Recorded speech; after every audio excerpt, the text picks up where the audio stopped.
Generally speaking, they're not entirely surprised by the conclusions at the highest level. What has been surprising to a lot of folks is the extent to which this behavior has taken root.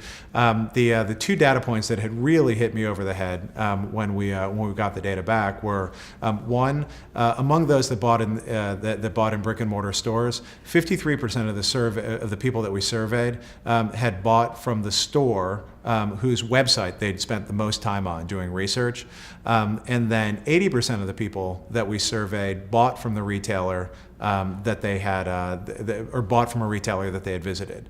So it makes it pretty apparent that yes, there is incremental advantage to those retailers that do it well, that facilitate multi-channel research, but that it's table stakes for everybody. If you don't have a website that allows people to do online research, odds are you're not going to be part of the consideration set. So the stickiness of the website and the content provided there is of utmost importance in engaging the consumer? I think in the consumer's mind, the website and the store have kind of melded together. They don't really see a distinction when they think about Circuit City, when they think about Best Buy, when they think about Walmart. They're thinking about the entire enterprise, and they expect that the website is going to have certain things that they need to support purchases, and that the store is going to have other things. And their expectations really have gotten to the point where it's going to be where the entire enterprise is going to spin itself around in order to address the questions that they have, when they have them, where they have them. The retailers that don't get that, I think, are increasingly finding themselves at a disadvantage.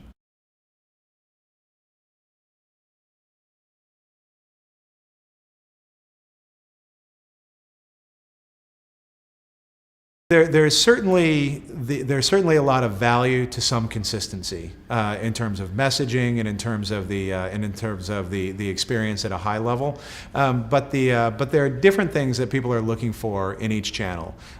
In the brick and mortar store, people value the fact that they can see the product, that they can bring it home immediately, that it's near their home, that they don't have to pay shipping and handling prices, and they do also occasionally value the ability to talk to a salesperson, not to the extent that you might think, but there is a subset of people that do indeed want to talk to the salespeople on the floor.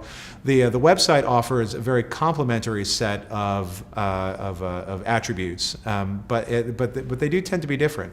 They value the breadth of information that the internet can offer, the ease with which they can look across multiple retailers, the depth of the information that's available, so when you bring the two of those together, it provides a really compelling consumer experience, but replication of the store experience on the web isn't the answer. And we have seen a lot of experiments over the years where retailers have gone out of their way to make the consumer feel like they're in the store, and I really don't think that's the answer. Again, consistency is important, but beyond that, each channel has their different attributes, and retailers really need to foster the best of what each channel has to offer.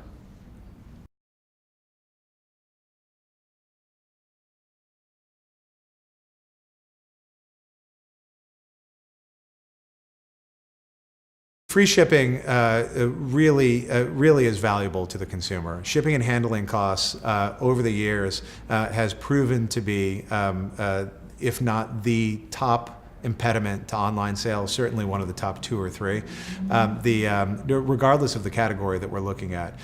Even when we look at books, a category where with the right order size, shipping and handling is free, consumers absolutely see that as a big impediment and something that drives them to the store. When we get into a category like consumer electronics, shipping and handling is an issue. It's not as big an issue because the price tends to be high, and so that, an important ratio in the consumer's mind is the value of the product relative to what they're going to pay in shipping and handling. In categories where the price of the product is relatively low, where it's relatively heavy and bulky, that's nearly a deal breaker. We've seen some very, very prominent retailers, Pets.com being probably a prominent one, fail largely because of the relative value of the product to the size of the product and the incumbent shipping and handling costs. Thanks so much for joining us. Thanks a lot.